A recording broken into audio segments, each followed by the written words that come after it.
Hola, ¿cómo están? Me da muchísimo gusto estar con ustedes en esta emisión del Rapidín, en donde vamos a hablar de un tema muy importante. ¿Qué está pasando con la ciencia en México? Después de que pues terminaron su existencia en esta ciudad, en este país, 109 fideicomisos, entre los cuales había muchos dedicados al apoyo a la ciencia. ¿En qué condiciones estamos viviendo la ciencia en México en la cuarta transformación? ¿Cuál es el horizonte que podemos vislumbrar para algo tan importante en nuestro país? Y por eso, Jaime Guerrero, a quien saludo como todos los días. Jaime, ¿cómo estás? Hola Tere, ¿cómo están? Pues por eso decidimos invitar a dos verdaderos expertos en esta materia. Me da muchísimo gusto y como siempre es un privilegio tener la posibilidad de escuchar al doctor Antonio Lascano. Antonio, ¿cómo estás? Muy buenas tardes. Tere, buenas tardes, Jaime Miguel Ángel. Me da Bienvenido, muchísimo Antonio. gusto. Luis Miguel González, ¿cómo estás, mi querido amigo? Luis Miguel, director del periódico El Economista, y quien nos favorece también a menudo con su participación aquí en este espacio. ¿Cómo estás, Luis Miguel? Encantado de estar aquí. Conste que el experto es Antonio. Yo estoy acompañando.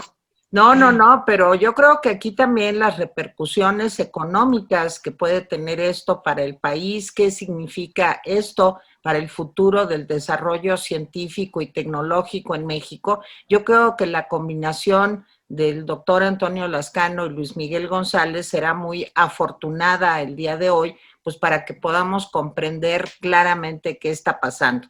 Pero bueno, dicho todo esto, Jaime, te cedo la pregunta inicial. Bueno, pues bienvenido Luis Miguel, bienvenido otra vez Antonio. De veras es un gusto tenerlos aquí. A ver, se extinguen los fideicomisos, un montón de fideicomisos variopintos. Se cancelan incentivos a integrantes del SNI que trabajan en universidades privadas y se cancelan las membresías a organismos internacionales de la ciencia. Pero dice la titular de CONACYT, y que es la cabeza visible pues, de cualquier cosa que podríamos llamar ciencia en la 4T, que se vienen buenos tiempos para la ciencia en México. ¿Cómo ven esto, Antonio, Luis Miguel? Bueno, miren, yo creo que resumiste con estos 3 puntos de una manera espléndida los 3 golpes más fuertes que se ha llevado la ciencia, el aparato científico en México en las últimas décadas. Y yo a mi vez trataría de resumir eso diciendo que son indicadores del proceso de contracción tan brutal que está llevando el aparato, que está sufriendo el aparato científico en México. Decir que el aparato científico se contrae por iniciativas gubernamentales. Creo que Antonio explicaba muy bien desde el punto de vista de ciencia. A mí me gustaría ponerlo en perspectiva y se achica el presupuesto de la ciencia en un contexto donde se achican los presupuestos para muchas otras cosas en el país. La ciencia es golpeada de manera más que proporcional, pero hay que recordar que estamos en un contexto de reducción del presupuesto, yo diría en algunos casos reducción desordenada del presupuesto. ¿Por qué es especialmente grave la reducción del presupuesto de la ciencia? Yo diría por 2 cosas. Se da en un contexto de cambio de reglas del juego para los presupuestos, cambio de reglas del juego que ha sido rechazado de manera casi unánime por la comunidad científica y tecnológica. Y junto con esto, yo diría que precisamente esta reducción del presupuesto de ciencia se da, vamos a decir, en un contexto internacional donde prácticamente los países han aprendido que una de las mejores apuestas desde el presupuesto público tiene que ver con la asignación de recursos a proyectos de ciencia y tecnología. En buena medida, la ciencia y la tecnología justifican para la sociedad contemporánea, para las políticas públicas, su razón de ser, porque son una de las mayores fuentes de riqueza, prosperidad y yo diría de desarrollo para cualquier sociedad. En ese sentido, solo puesto en perspectiva, no es un recorte que sea en un contexto de muchos recortes, pero es un recorte que tiene efectos muy importantes para el futuro de cualquier sociedad, en este caso la mexicana. Yo creo que, Jaime, has resumido de una manera espléndida y terrible en esos 3 puntos el proceso de contracción tan pavoroso que está sufriendo el aparato científico y tecnológico en el país. Y hay que entender que ese proceso de contracción afecta a la docencia, porque evidentemente mientras menos recursos científicos tengas, mientras más aislado se vuelva el aparato científico mexicano de lo que está pasando en el exterior, menos oportunidades van a tener la gente en formación. Está afectando la vida cultural de México y sería equivalente a que de golpe y porrazo borráramos los murales de Orozco, por ejemplo, o quemáramos los libros de Sor Juana. Y finalmente, como bien pueden explicarlo Miguel Ángel y ustedes mucho mejor que yo, porque estás afectando el desarrollo del aparato productivo nacional. Luis Miguel González, Luis Miguel, perdón. Perdón, Luis Miguel, perdón. No te preocupes. Como bien decía Luis Miguel, se está afectando el desarrollo del aparato productivo. Las grandes economías del mundo, las economías más equilibradas, no dependen ya de la industria extractiva, no dependen nada más del estar vendiendo petróleo o estar pescando, sino que dependen evidentemente de toda una relación equilibrada entre la industria cada vez más refinada con el desarrollo científico, con el desarrollo tecnológico. Yo quisiera comparar la incertidumbre que hay en el medio académico ahora con la que me tocó atestiguar siendo un adolescente hace 50 años. Hace 50 años, después de la represión brutal del gobierno de Díaz Ordaz y de Echeverría, que culminó de una manera trágica en el 2 de octubre, no sabíamos qué iba a pasar con la universidad. No lo sabían los profesores, no lo sabían los investigadores, no lo sabíamos los alumnos. Y yo creo que en este momento uno siente que se cierne una espada de Damocles sobre el futuro del mundo académico. Hay, yo creo que 2 situaciones. A lo mejor la cantidad que se está reduciendo en el marco del presupuesto total que se maneja en México no es muy grande, pero los efectos potenciales que esto puede tener sí son verdaderamente de gran envergadura. ¿Cómo ves esto, Luis Miguel? Seguramente hace referencia el monto que el gobierno recoge al cancelar los fideicomisos son 69,000 millones de pesos dentro de un presupuesto de 6 billones. Son muy pocos, es liberar muy pocos recursos a cambio de hacer mucho daño. Exacto. Y quiero enfatizar, evidentemente, no es que vaya a desaparecer todo el dinero para ciencia, pero es un cambio de reglas del juego no consensado, no necesariamente un cambio de reglas del juego para mejorar, más bien todo lo contrario. Creo que una cosa que para mí es muy relevante, hablamos del riesgo para la ciencia por la desaparición de los fideicomisos, lo decía Jaime, por la cancelación de programas de estímulo, de vinculación con internacional. Yo quisiera alumbrar otro punto y es la lejanía de la ciencia en el proceso de toma de decisiones públicas en algunos de los temas. Cuando decimos, ¿cuál es la lógica científica detrás de apostar por una refinería que se va a llevar 8,900 millones de dólares reconocidos por el momento? ¿Cuáles son los estudios medioambientales para sustentar el Tren Maya? ¿Qué hay detrás? ¿Cuáles son los estudios para cambiar ciertos programas sociales, lo que uno se encuentra es un desprecio por el razonamiento científico y la sustitución por razones ideológicas. En ese sentido entiendo lo que dice Antonio, lo comparto. Hay una cadena que va desde la docencia, la investigación, la ciencia pura, la ciencia aplicada, pero yo también enfatizaría, hay un desprecio del razonamiento científico en el proceso de toma de decisiones administrativas que va mucho más del ecosistema científico. Es decir, detrás de las decisiones en política energética hay poca ciencia y mucha ideología. Es también otro efecto secundario de la manera en que se está usando la ciencia. Jaime. Y esa es una pregunta casi cantada para Antonio Lascano. A ver, cuando hablamos de ciencia, no solamente hablamos de recursos. Yo quiero hablar de ambiente.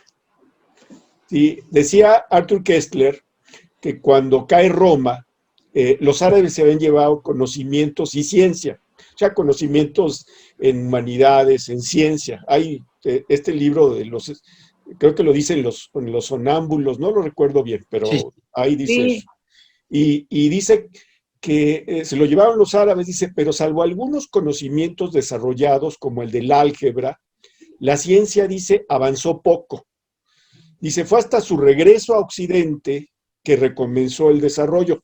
Más allá de lo discutible de la afirmación, podemos hablar de este ambiente necesario para hacer ciencia. No es solamente un problema de recursos, es un problema también de ambiente. ¿Cómo ves este ambiente, Antonio, y Luis Miguel también? Pues yo lo veo muy trágico y creo que lo has resumido de una manera de nueva cuenta espléndida. A ver, todo comenzó cuando, para sorpresa de los mexicanos, el presidente comienza a denostar en las mañanas a los investigadores. Tenía esta confusión entre lo que se llamaban científicos en la época de don Porfirio y lo que son los científicos ahora, pero yo creo que a estas alturas ya todos estamos acostumbrados a las confusiones que sufre el presidente cuando se refiere a historia. Todo el mundo dice que le gusta la historia, pero no sabe historia. Y la que sabe es tan superficial como la que pueda saber yo, que tampoco soy un historiador profesional. Allí comenzaron los errores. Luego hubo algo que fue terrible, que fue el criticar a los científicos como si fuéramos un grupo privilegiado en la sociedad, encerrados en nuestros cubículos, alejados de las necesidades del pueblo y disfrutando de lujos bizantinos. Yo no conozco un solo científico, no conozco una sola investigadora que esté en esas condiciones. Pero lo que el presidente estaba haciendo, desafortunadamente, y fue seguido rápidamente por el coro de los que aplauden indistintamente lo que diga en el poder. Antes aplaudían al PRI, ahora aplauden al presidente López Obrador, que tiene un origen político, bueno, tiene el mismo origen político en realidad, pero lo aplauden con el mismo entusiasmo. Y en realidad, tú allí lo que estás haciendo es una especie de linchamiento académico de grupos que se han ido afianzando con mucho trabajo. Los científicos en México, la comunidad científica en México, había sufrido durante todos los sexenios el problema de los vaivenes cada 6 años, con recortes presupuestales, con incertidumbre, con la falta de comprensión. Habíamos crecido ciertamente cualitativa y cuantitativamente, pero por ejemplo en 2017, siendo presidente Peña Nieto, hubo un recorte de un 25% que afectó todos los programas de difusión, de docencia, de investigación. Yo no puedo saber por quién votó la gente de mi gremio para estas elecciones presidenciales, pero sí puedo decir que había un cierto optimismo, y ese optimismo se viene abajo de inmediato con esas declaraciones del presidente. La otra cosa que fue un golpe muy duro es el esfuerzo de la doctora Álvarez Bulla de acabar con las instancias de toma de decisiones colectivas. A mí me gusta mucho decir que la ciencia no es democrática, pero sí es participativa. ¿Qué quiere decir que sea participativa? Que desde la época de la fundación de la Royal Society, tú lo que estás acostumbrado es a discutir las cosas, y en esa discusión es donde tú vas evaluando proyectos, definiendo currícula, validando o no experimentos científicos, o finalmente definiendo las teorías. Es también la manera en la que tú evalúas los proyectos que se someten al CONACYT, las propuestas de posgrado, y todo eso ha sufrido una serie de golpes que no ha sido fácil para la doctora Álvarez Bulla más que implementar de manera ilegal. Eso hay que decirlo. Hay que recordar, por ejemplo, que hay jueces que han dicho ya formalmente que la manera en que ella desapareció el Foro Consultivo Científico y Tecnológico es ilegal, que la manera en que excluyó a representantes de los investigadores en esas instancias son ilegales, la manera en que, por ejemplo, intentaron sacarnos algunos de comisiones dictaminadoras son irregulares. De manera que tú lo que ves es que quien está implementando las políticas presidenciales, si es que hay una política presidencial al respecto, es alguien que también va a contracorriente de lo que estaba establecido, y no todo lo que estaba establecido estaba equivocado. La doctora Álvarez Bulla es un ejemplo clarísimo de una muy buena investigadora, espléndida investigadora, y una pésima administradora, una pésima política que está poniendo sus prejuicios ideológicos por encima de lo que sabemos es el desarrollo de la ciencia contemporánea. Luis Miguel, la misma pregunta que lo que comentaba Jaime. La pregunta sobre el ambiente, evidentemente, Antonio conoce lo que ocurre al interior de la comunidad científica. A mí me gustaría reflexionar un poco la otra parte. Cuando la doctora Álvarez Bulla se refiere, por ejemplo, a los proyectos científicos que se hacen en colaboración con empresas, y da una lista, yo no sé si exhaustiva, sobre cuántos recursos se entregaron a empresas a partir de proyectos científicos. Y de alguna manera cree que con esto está literalmente haciendo una gran denuncia. Lo que crea también es un ambiente de linchamiento respecto a la colaboración entre el mundo de las empresas y el mundo de la ciencia. No conozco el tema a detalle y solo me gustaría apuntar: en cualquier lugar del mundo donde hay desarrollo científico y libre empresa, hay fondos públicos que se utilizan en proyectos de empresas, hay mecanismos de rendición de cuentas, hay desarrollo, yo diría, no solo de resultados científicos, sino también desarrollo de capital humano. Entonces, a mí me parece, hablando de este clima, favorece muy poco a la creación del ambiente que necesitamos, este linchamiento de las empresas que trabajaron con CONACYT en otros momentos. Insisto, si hay casos donde hay robo, desvío, deben señalarse y en su caso consignarse, pero México necesita no solo fondos públicos para el desarrollo de la ciencia y la tecnología, sino también fondos privados. Y si lo que se trataba era de mejorar la colaboración entre las instancias gubernamentales y las empresas, pues el efecto que se logra es el contrario, no contribuye. Puesto en términos muy simples, yo diría, el ambiente no solo se volvió tóxico para los científicos, para los claustros académicos, sino se está volviendo tóxico para la discusión del papel de la ciencia en México, cuando de repente, yo quiero insistir mucho, es un gobierno que deja mucho que desear en temas de política de medio ambiente, pero cuando resulta que los argumentos del medio ambiente, cambio climático, depredación, son puestos casi en ridículo, porque no son suficientemente sociales, porque no son suficientemente empáticos con poblaciones pobres. Uno se queda con la sensación de que solo se puede discutir el papel de la ciencia en los términos que la 4T quiere que se discutan y no de una manera más plural. Decía ahorita Antonio Lascano, el tema de la ciencia no es democrática, es participativa. Yo diría, está abierta a discusiones que van más allá del paradigma del discurso oficial. Por definición, la ciencia nos va a entregar cosas imprevistas, cosas nuevas, nos va a cambiar los esquemas. Parecería que la 4T solo quiere la ciencia que no le rompa sus esquemas, y en ese sentido genera un ambiente poco científico desde lo público, desde lo económico y administrativo.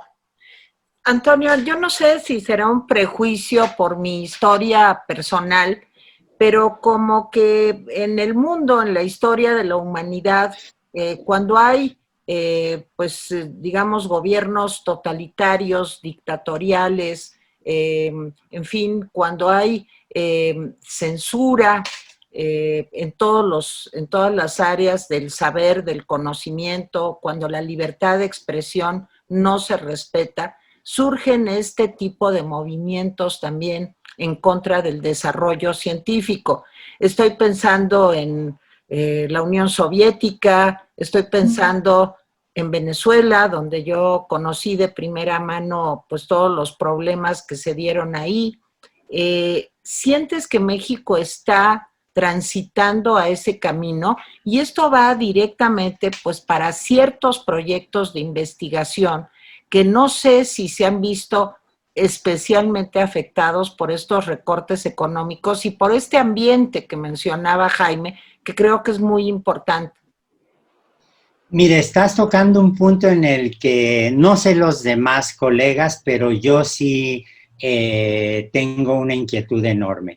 Tengo una inquietud enorme porque cuando uno ve la arrogancia de los corifeos de la presidencia, y allí incluiría yo a la doctora Álvarez Bulla, me temo, uno siente que piensan que van a tener un régimen de 1000 años, y lo dejo así, las asociaciones, ¡Qué horror! todo el mundo las puede pensar como guste, pero efectivamente hay casos que yo conozco extraordinariamente bien, y no estoy siendo vanidoso, que son, por ejemplo, el caso de la genética en la Unión Soviética. La genética era una rama absolutamente deslumbrante que tenía algunos de sus mejores representantes en el Imperio Ruso y luego ya en la Unión Soviética. Algunos eran mencheviques, no bolcheviques. Algunos predijeron la manera en que, por ejemplo, se multiplicaban los cromosomas con una acuciosidad enorme, y de repente Stalin compra la idea de que lo que hay que hacer es aprender la genética, no lo llamaba así, digamos, los fenómenos de la herencia que el pueblo conocía. Convierten a Michurin, que era un agrónomo de enormes simpatías bolcheviques, lo cual está bien, era su derecho, pero de una ignorancia brutal con respecto a lo que la genética ya sabía en ese momento. Lo entronizan y lo convierten en el guía intelectual de una nueva manera de ver el fenómeno de la herencia. Lysenko entra en acción, y Lysenko le vende a Stalin, entre otras cosas, la idea de que se puede desarrollar una alternativa científica basada en el materialismo dialéctico en contra de una genética que, hay que decirlo, en Occidente tenía algunos componentes racistas brutales. Juegan con todo este proceso, y el resultado fue, bueno, ustedes pueden leer un día en la vida de Iván Denisovich, en donde el genetista que aparece allí es nada menos que Vavilov. Puede uno ver, por ejemplo, la historia de un instituto de genética humana que duró 4 años en Moscú, que era un referente internacional. Duró 4 años, y el director, el primer y único director que tuvieron, terminó en un campo de concentración, en un gulag, en donde murió. puede uno ver ese tipo de historias repetidas una y otra vez en un momento muy, muy trágico de la Unión Soviética. Digo que lo conozco muy bien porque yo creo que el momento menos luminoso de Oparin, cuya obra conozco con mucho detalle. El origen de la vida, que ha sido tu campo de trabajo durante muchos años, Antonio. Así es, él se asocia con Lysenko. Yo allí no hago juicios morales porque como nunca he vivido bajo una dictadura no puedo entender cuáles son las conductas que la gente tiene, pero el hecho concreto es que la genética fue borrada durante décadas en la Unión Soviética. Bueno, la doctora Álvarez Bulla, toda proporción guardada, tiene un rechazo brutal hacia la biotecnología.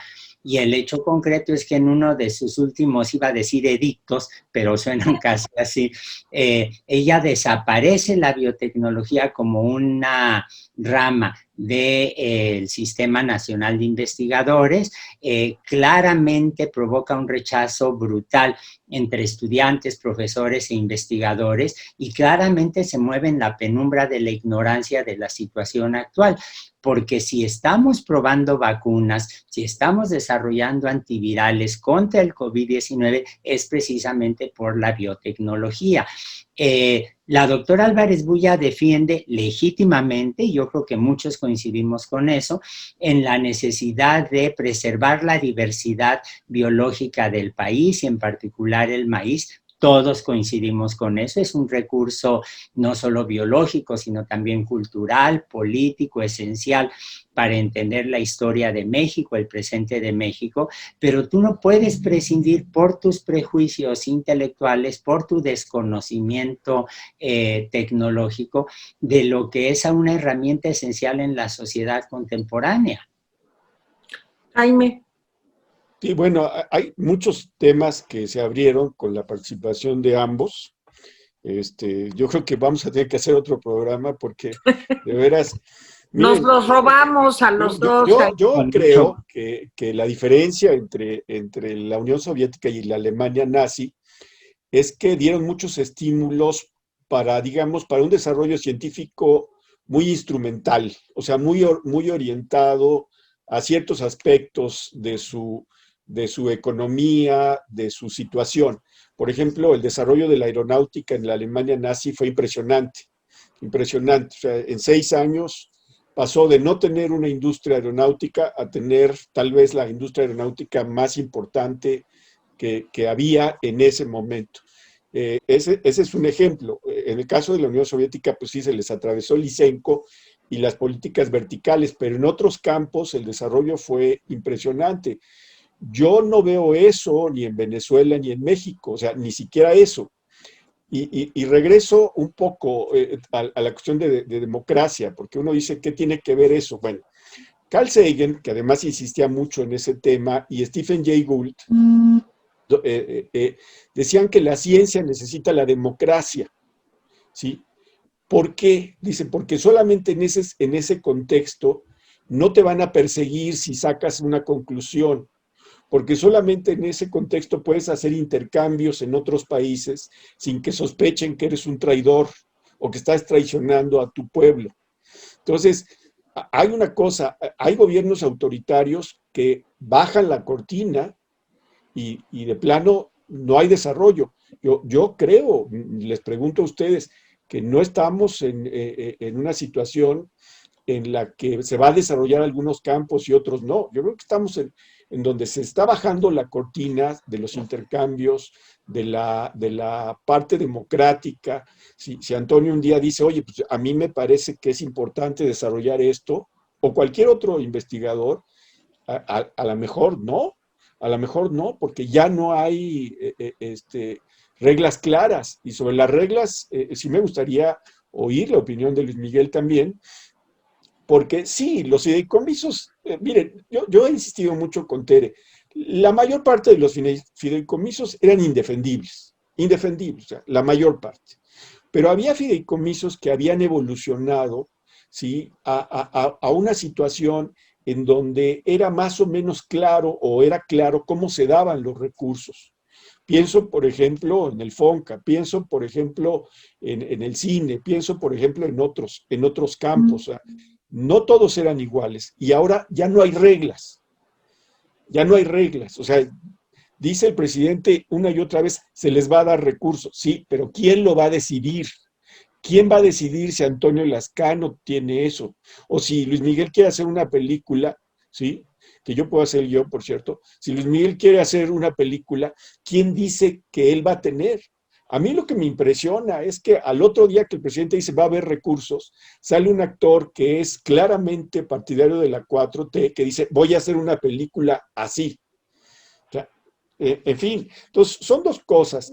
La democracia necesaria que yo siento que está comprimiendo, ¿sí? No sé si extinguiendo, espero que no, pero comprimiendo, y por otro lado, las reglas en las que van a dar recursos. Creo que hablé de temas muy amplios. A mí me gustaría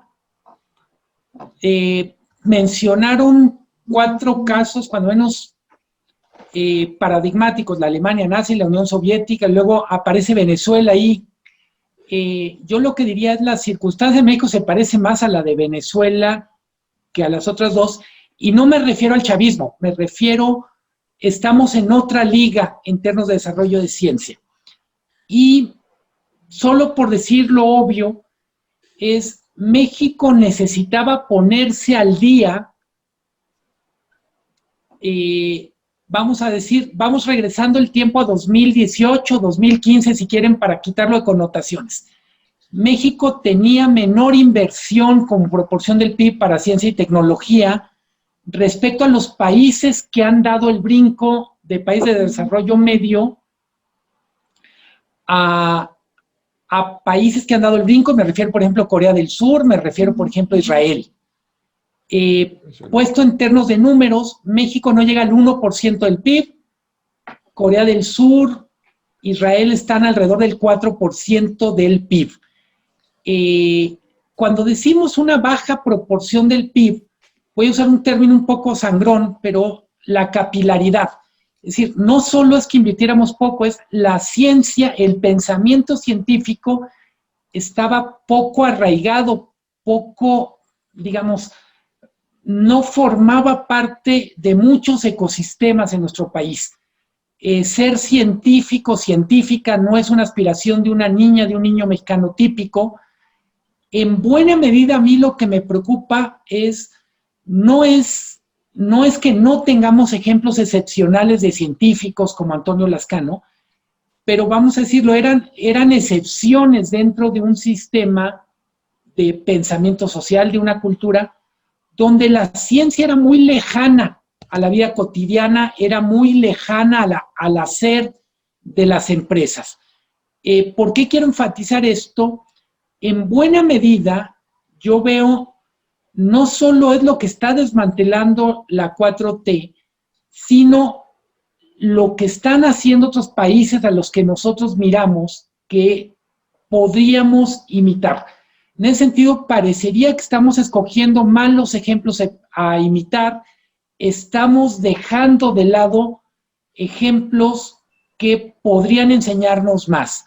A mí me preocupa en ese contexto no solo el tema de si esto es en democracia o no, yo diría, teníamos una incipiente meritocracia alrededor de la ciencia y cuando menos la forma en que se presenta que va a funcionar el fideicomiso va a tener más que ver con la lógica de clientela política.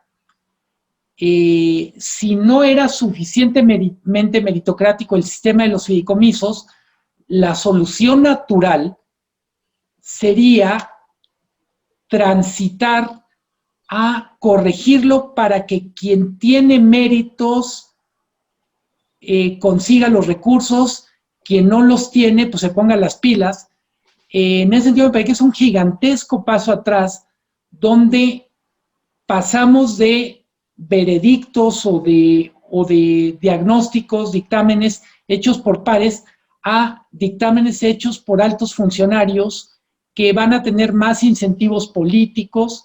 Yo insisto, no es que estuviéramos bien, pero había ciertas cosas que funcionaban. Me preocupa que estos pequeños espacios que funcionaban vayan a desaparecer y que lo que predomine sea una mediocridad administrada desde la burocracia. Bueno, y no solamente mediocridad, sino una discrecionalidad, que era lo que mencionaba también Jaime, en cuanto al otorgamiento de los recursos para proyectos de investigación.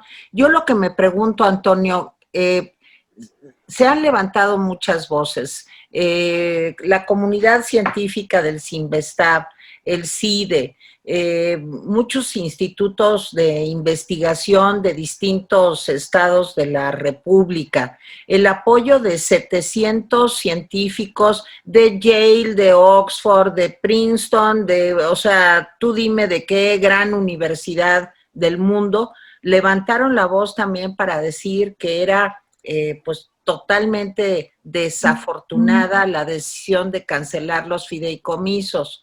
La pregunta es, ¿y qué sigue? ¿Qué vamos a hacer? O sea, porque esto ya se dio por hecho. Y además de que ya se dio por hecho, creo que a nivel internacional, en cuanto a los convenios, la participación, el poder, pues como decía Luis Miguel, ir haciendo que esta semilla del conocimiento científico, de la vocación de muchos niños y jóvenes para dedicarse a la ciencia, se va a ver truncado absolutamente. La comunidad científica, ¿qué propuesta habría para poder saltar, digamos, este obstáculo? ¿O ya no hay ninguna posibilidad? Bueno, mira, permíteme retroceder un poco a lo que decía Luis Miguel. A ver, no solo se está desmantelando lo que ya existía al suprimir el dinero que no era dinero del Estado, que eran a menudo recursos autogenerados, donaciones internacionales, etcétera, en los recursos de ciencia y cultura. En los otros yo no sé, pero yo los que defiendo son los de ciencia y cultura. Se obtuvo a cambio una cantidad de dinero que, como también decía Luis Miguel, es mínima comparada con otros gastos. Hasta ahora el aeropuerto de Nuevo lleva gastado 71,000 millones de pesos, lo que se ha obtenido con el desmantelamiento de los fideicomisos es 69,000 millones de pesos. Hubiera bastado con no intentar esa aventura, cuyo valor sigue siendo discutible, pero también se está desmantelando el futuro, que esa es la parte que a mí me preocupa más. Se está desmantelando el futuro porque yo diferiría de Luis Miguel en un punto. Cuando tú organizas actividades de divulgación, tienes totalmente saturadas las salas, los auditorios, los espacios en donde investigadoras, investigadores van y dan conferencias, y básicamente por gente joven. Cuando tú das clase o tienes un laboratorio, lo que te impresiona es la cantidad de gente joven que quiere hacer una carrera científica. Y la pregunta que nos hemos hecho los investigadores ya establecidos de mi laboratorio es, ¿y qué les vamos a ofrecer ahora a estos estudiantes? ¿De dónde van a salir las becas? ¿De dónde van a salir los recursos? Aquí yo quisiera decir que yo soy muy afortunado porque contra lo que sé que dicen en las redes sociales, yo no me meto a las redes sociales, no tengo tiempo, no me interesan. Como dice Todorov, el filósofo rumano-francés, ahora son la cacería de brujas con medios electrónicos. Tienen muchas virtudes, pero tienen ese componente. Yo lo que sí puedo garantizar es, yo nunca he recibido un solo peso del CONACYT para mi investigación. Todos los viajes que hago me los han pagado instituciones extranjeras, y si alguien se asoma a mi laboratorio verá que siempre me las ingenio para llevar estudiantes colegas jóvenes del laboratorio para que participen en eso. Los simposios que he organizado en México no le han costado al CONACYT un solo centavo. Yo no perdí ningún privilegio. Pierdo, eso sí, la posibilidad de moverme en una atmósfera intelectual en donde los estudiantes tengan esperanza, y esa es una esperanza que estas decisiones están destruyendo, por un lado. Por otro lado, ¿Qué es lo que sigue? Bueno, evidentemente los científicos tenemos posturas políticas tan diversas como la pueden tener los médicos, como las pueden tener los agricultores, como lo pueden tener los comerciantes, pero lo que sí es claro es que el gobierno del licenciado López Obrador perdió un apoyo sustancial entre muchos investigadores que si votaron por él o no, no lo sé, pero que ciertamente difícilmente votarían por sus propuestas en el próximo año. Nos vemos en las urnas. Yo creo que donde hay que discutir esto es democráticamente en las urnas. Y creo que no se dan cuenta de lo que ello significa. A mí me sorprende la sordera de muchos legisladores que hicieron jueguitos políticos, estaban acostumbrados a ellos, lo siguen practicando. Por ejemplo, ofrecer parlamento abierto y luego echarse para atrás, llegar a una serie de conclusiones y luego desconocerlas. Está bien, la gente, la democracia tiene memoria. Y como la democracia tiene memoria, nos vemos el próximo año en las urnas. Si yo fuera político, vería con algo de cuidado lo que pasó en las elecciones de Coahuila y de Coahuila. Sí, de Coahuila y de Hidalgo. Efectivamente, y de Hidalgo. Está bien que sigan con su arrogancia. Vamos a ver qué va a pasar. El problema es que en la ciencia tú no puedes interrumpir los apoyos, no puedes destruir esta atmósfera a la que todos nos hemos referido de manera impune. Y aquí hay daños hechos que nos va a costar mucho trabajo resarcir. Jaime. Sí, yo creo que hay dos tipos de funcionarios. Yo tenía un querido amigo que fue mi jefe en un tiempo que decía, yo siempre traigo mi renuncia aquí en la bolsa y estos son mis límites. Y bueno, en este sexenio hemos visto que varios funcionarios, el exsecretario de Hacienda, por ejemplo, pues llevaban la renuncia en la bolsa y que cuando pues llegó el momento en que les dijeron, pues tienes que aceptar esto, pues no lo aceptaron. Pero me parece lastimosamente que la doctora Álvarez Bulla no es de esos funcionarios. ¿Hasta dónde está dispuesta a llegar? Miren, yo veo el caso del glifosato. Durante toda su trayectoria, ella se opuso al uso de glifosato en los cultivos. Ya en el gabinete se enfrentó con el secretario de Agricultura y con Alfonso Romo, que por supuesto tienen grandes intereses en el tema. ¿Cómo se resolvió esto? Pues ella dice que se va a hacer una investigación de 4 años para ver si el glifosato es adecuado o no. Y mientras tanto, pues se puede usar. Esta es una forma, y yo me pregunto en qué otros campos está cediendo este tipo de cosas. Y todos los funcionarios, Tere y yo hemos hablado ampliamente pues de la falta de valor de algunos funcionarios para decir, oye, yo ya no puedo seguir, hasta aquí llego. Y yo creo que, pues desgraciadamente la doctora está en ese plan, está dispuesta a ceder. Luis Miguel, ¿querías decir algo? No, bueno, dos cosas. Primero, solo de bote pronto lo que dice Jaime. Por desgracia, la sumisión no se inventó con la 4T. Digamos, el funcionario que prefiere mantener la chamba que decir no, por desgracia, aparece, yo diría, en todos los ecosistemas políticos y por supuesto en México.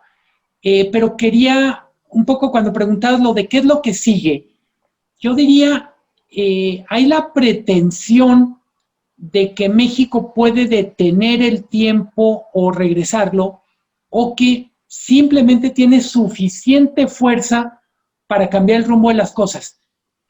Como yo lo veo es, en el mundo, la ciencia va a seguir avanzando, la ciencia y la tecnología van a seguir teniendo un papel cada vez más central en la toma de decisiones. Yo insisto, no solo es el ecosistema científico-tecnológico, es la toma de decisiones en las políticas públicas, la toma de decisiones en los grandes corporativos, incluso en empresas pequeñas de base tecnológica. Eso es lo que va a seguir pasando. La pregunta que nos tenemos que hacer es si estas decisiones que está tomando el gobierno significan que vamos a dejar pasar 1, 2, 3 trenes, 1, 2, 3 aviones, vamos a dejar zarpar 1, 2, 3 barcos. El futuro está en otro lado, moviéndose. El pretender que desde México se puede revertir mucho de lo que está pasando en el mundo con la simple etiqueta de que eso es neoliberal y que hay que ponerle collares de ajo, es absurdo.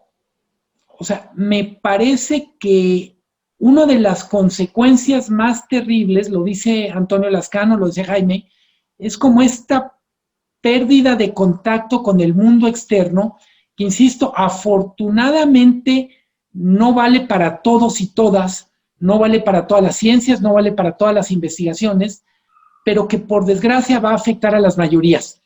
Yo tengo la impresión, alguna vez se lo oí a Guillermo del Toro, cuando le preguntaban que cómo le hacía para romper tantos obstáculos en Hollywood, decía, hombre, soy mexicano.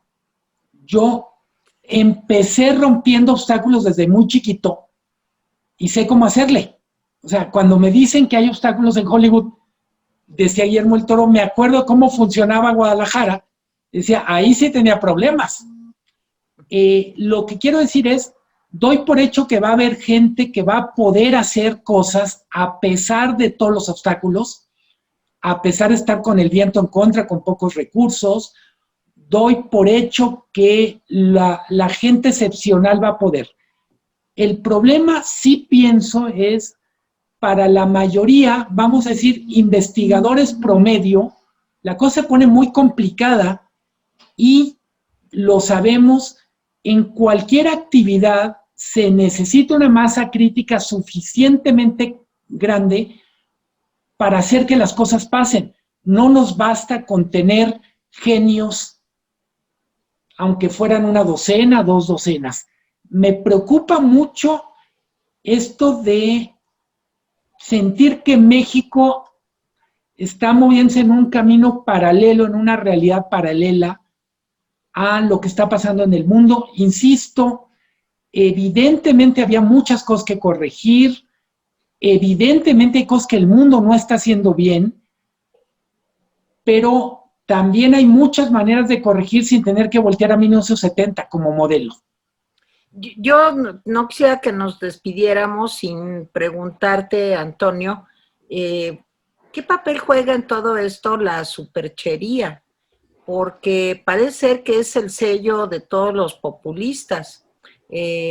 Vemos al presidente Trump, pues hablando de que por qué no se pone intravenoso el Lysol, que el señor Fauci no tiene idea de que esto ya está terminando. O vemos antier al presidente de la República pues hacerse una limpia sin cubrebocas en Palacio Nacional, en uno de los patios de Palacio Nacional, cosa que a mí me parece muy respetable en lo privado. Si él quiere hacerse una limpia o no, pues muy su gusto. Pero la pregunta es, este ambiente mágico de superchería, de superstición, muy alejado de la ciencia, pues que utiliza también el señor López-Gatell en unas alocuciones en donde privilegia, digamos, su carrera política que la ciencia, es un ambiente realmente muy poco propicio para esto que decía tanto Jaime como Luis Miguel, como para que haya una masa crítica de pensamiento científico, de vocaciones científicas, cuando el ejemplo del Mesías, pues digamos que es la superstición y la magia. ¿Cómo ves esto?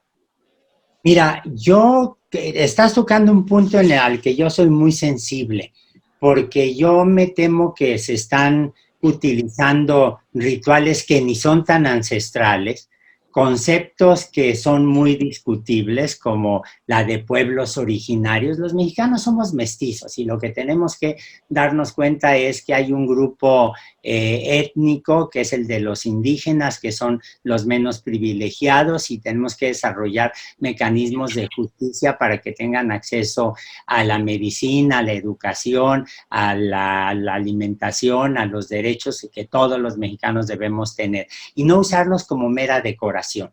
A mí me parece que es muy espectacular sembrar los patios de Palacio Nacional con cempasúchil. Me parece que satisface los requerimientos del New Age el hacer un saludo a los 4 puntos cardinales el día de la toma de posesión en el Zócalo. Me parece que es extraordinariamente hermoso el vestido de las mujeres, los hombres indígenas, pero me parece verdaderamente indigno que los estén usando como mera decoración. Y lo que me parece más terrible es que, así como todos nos burlamos de esa famosa anécdota de que qué horas son las que usted diga, señor presidente, ahora qué cubrebocas no me pongo el que usted diga que no, señor presidente, qué fideicomiso me he hecho el que usted diga, señor presidente. Estamos instalados exactamente en la misma situación y eso me parece patético. Me parece patético sobre todo porque, insisto, quienes van a ser más afectados son los jóvenes. La ciencia es como la democracia, tarde o temprano corrige sus errores. Y entonces yo creo que eso es exactamente lo que va a pasar en el aparato democrático en México. En el aparato científico, yo me temo que lo que estamos viendo es una herida brutal que va a dejar a la ciencia muy lastimada, la ciencia en México durante mucho tiempo.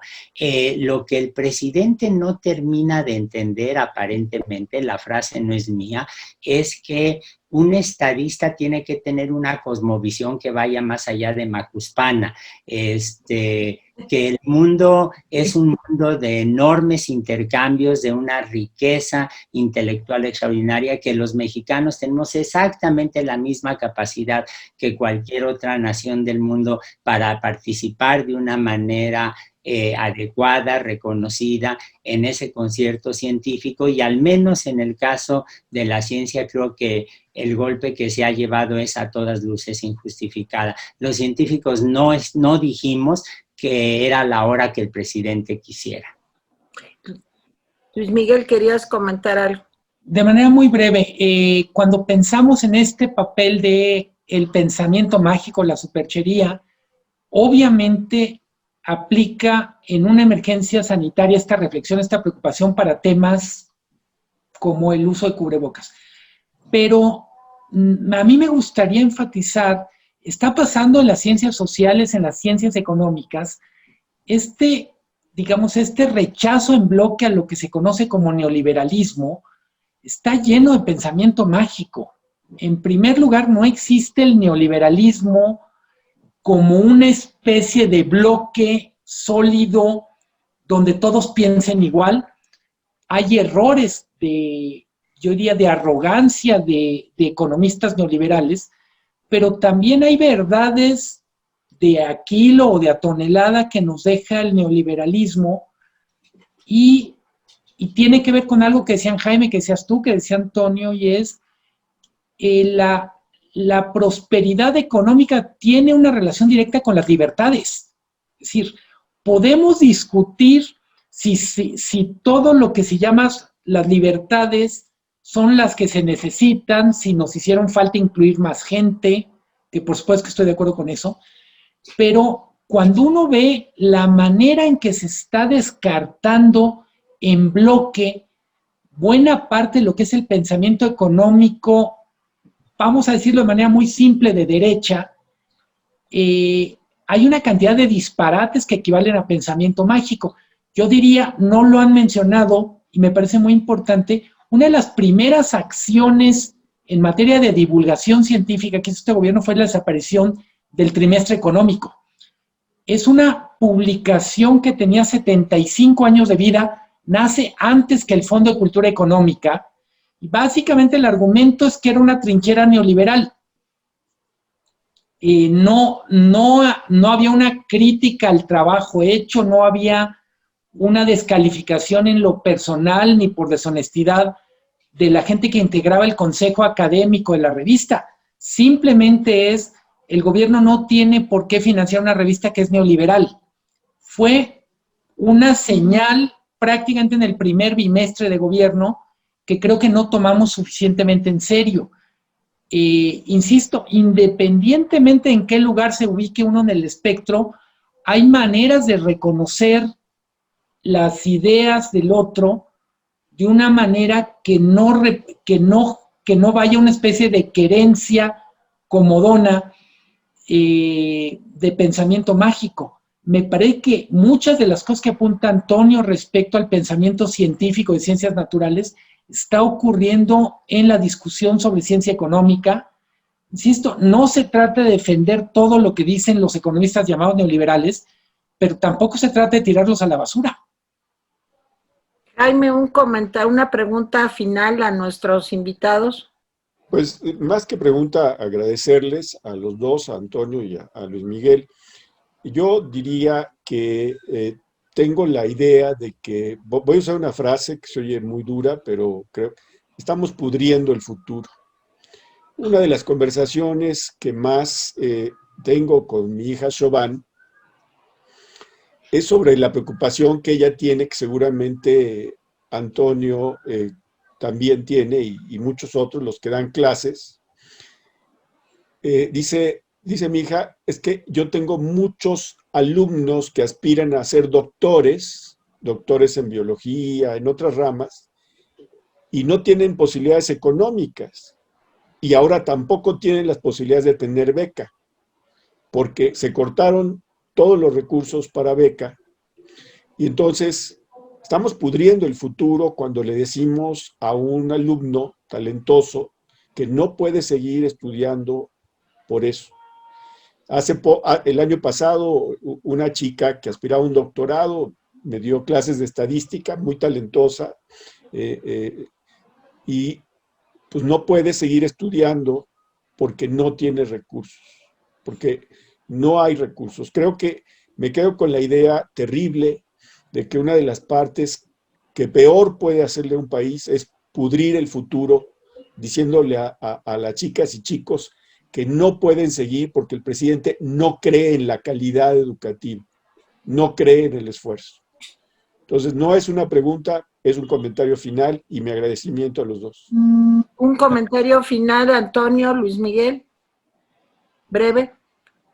Bueno, yo simplemente agradecer la oportunidad y verla como un indicador más de los muchos que se están dando, de una preocupación de la sociedad por lo que está ocurriendo. Es posible que la gente que se mueve en el mundo de la cultura, de la ciencia, sea un minoritaria en términos numéricos en el país, pero vale la pena comparar, por ejemplo, ya que se mencionaba, tanto por parte de Luis Miguel como por parte de Jaime, el problema de la emergencia sanitaria que estamos viviendo, lo que hicieron países como Corea del Sur, como Taiwán, como China, como Francia, como España, como Alemania y como Inglaterra, ante la crisis sanitaria provocada por la pandemia fue no solamente implementar una serie de medidas, en algunos casos con más éxito que en otros,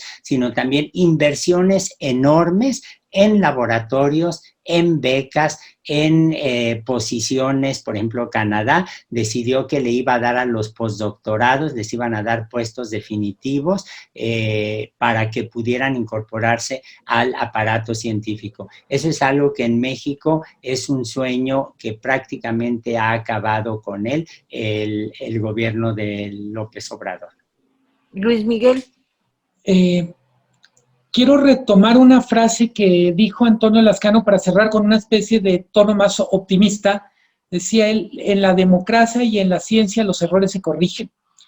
Y yo veo tanto este espacio de diálogo como otros que se están multiplicando como señales de una preocupación por enderezar algunas cosas que no están funcionando, veo una preocupación inédita por cuestiones como la política científica, como la política cultural. Cuando digo inédita es gente que no estaba participando en estas discusiones, está dentro, está hablando, y en ese sentido soy optimista porque creo que tenemos la oportunidad de valorar algunas cosas. Como dice el refranero, uno no sabe lo que tiene hasta que lo pierde, y a lo mejor en este riesgo de perderlo, vemos la necesidad de activarnos, de hacer cosas, de cambiar la indiferencia por una participación más decidida, que no nos dé igual que las cosas sigan o que desaparezcan. Muy bien, pues Jaime Guerrero, yo, Tere Vale, les agradecemos muchísimo al doctor Antonio Lascano, a Luis Miguel González, gracias por habernos acompañado, por habernos ayudado a reflexionar sobre este tema, y pues ya volveremos pronto, espero que otra vez estén con nosotros. Muchísimas gracias. Jaime, seguimos. Bye, muchas abrazo. Gracias. Gracias. Cuídense, por favor. Sí. Hasta pronto. Gracias. Hasta luego, saludos. Hasta luego.